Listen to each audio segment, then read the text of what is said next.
राधा और करण एक छोटे से कस्बे शिवनगर में रहते थे। शादी को हुए कुछ महीने ही बीते थे, पर दोनों के सपने बहुत बड़े थे।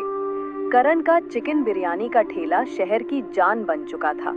लोग दूर दूर से सिर्फ उसकी बिरयानी का स्वाद लेने आते। अरे करण भाई, ऐसा स्वाद तो बड़ी बड़ी होटलों में भी नहीं मिलता। सही कहा, इनकी बिरयानी में तो जैसे जादू है। ये तो बस आप लोगों के प्यार और भगवान की दया है।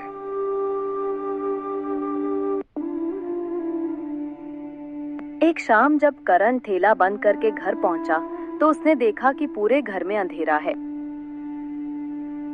अरे भाग्यवान, अंधेरा क्यों है?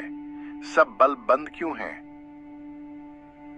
बल्ब फ्यूज हो गया है जी, और बिजली वाला आया नहीं। सोचा आप देख लेंगे। करण बल्ब ठीक करने के लिए कुर्सी पर चढ़ा, लेकिन अचानक कुर्सी टूटी और वह नीचे गिर पड़ा। सिर और पीठ में गहरी चोट लगी। राधा ने घबराकर पड़ोसी की मदद से उसे अस्पताल पहुंचाया। सर्जरी करनी होगी, खर्च लगभग 5 लाख आएगा। हे भगवान, 5 लाख रुपए! डॉक्टर साहब, कुछ कम नहीं हो सकता क्या? अगर तुरंत पैसे नहीं है तो एक बार सिर्फ सिर का इलाज करा लीजिए, 2 लाख में हो जाएगा। ठीक है डॉक्टर साहब, कर दीजिए। राधा ने बिना सोचे समझे अपने गहने बेच दिए।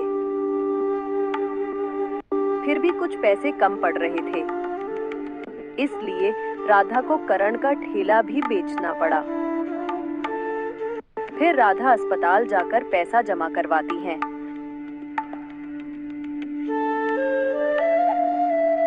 डॉक्टर करण के सिर की सर्जरी करते हैं, लेकिन करण अब चल फिर नहीं सकता था। अब राधा को ही करण का ख्याल रखना था।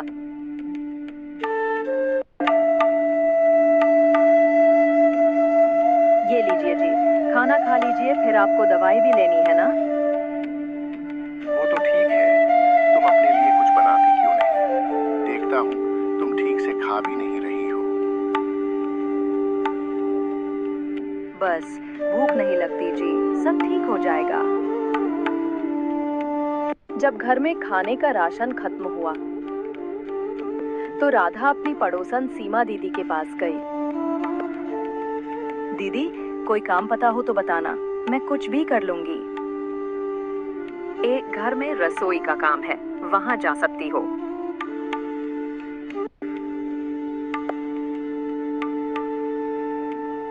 राधा वहां गई तो राधा को रश्मि मैम साहब ने कहा, हमारे यहाँ हर दिन कुछ नया बनाना होगा, जैसे बिरयानी, कोफ्ता, कबाब। सैलरी 8,000 रुपए दूंगी। जी मैम साहब, मैं पूरी कोशिश करूंगी। राधा ने किचन में जाकर खाना बनाया, चिकन बिरयानी, कोफ्ता, कबाब।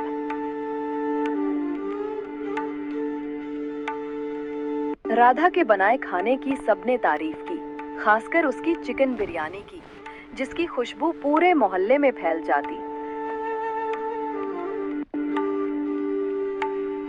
माँ, राधा दीदी की बिरयानी तो होटल से भी बेहतर है। ये सब मेरे पति की सिखाई हुई रेसिपी है। तुम बहुत मेहनती हो, अब से तुम्हें 10,000 रुपए मिलेंगे। धन्यवाद मैम साहब।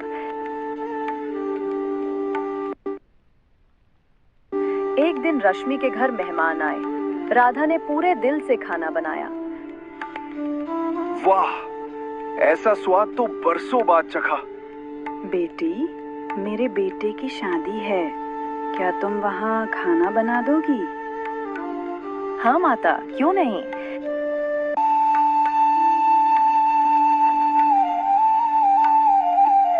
राधा वहां शादी में गई। राधा ने शादी में खाना बनाया,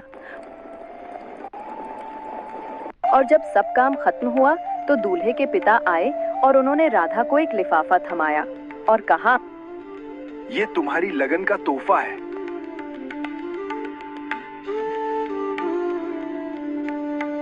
राधा तोहफा लेकर घर आ गई। राधा ने देखा तो लिफाफे में 1 लाख रुपए थे। करण, देखो, अब हम फिर से ठेला लगाएंगे और तुम्हारा इलाज भी पूरा हो जाएगा। राधा ने नया ठेला खरीदा, राधा करण बिरयानी पॉइंट। धीरे धीरे करण भी ठीक हुआ और दोनों फिर से साथ मिलकर अपने सपने पूरे करने लगे। मेहनत और प्यार अगर सच्चे हों तो किस्मत को भी झुकना पड़ता है। उम्मीद करते हैं आपको कहानी पसंद आई होगी। ऐसी ही दिल छू लेने वाली कहानियां देखने के लिए चैनल को लाइक, सब्सक्राइब और कमेंट कीजिए।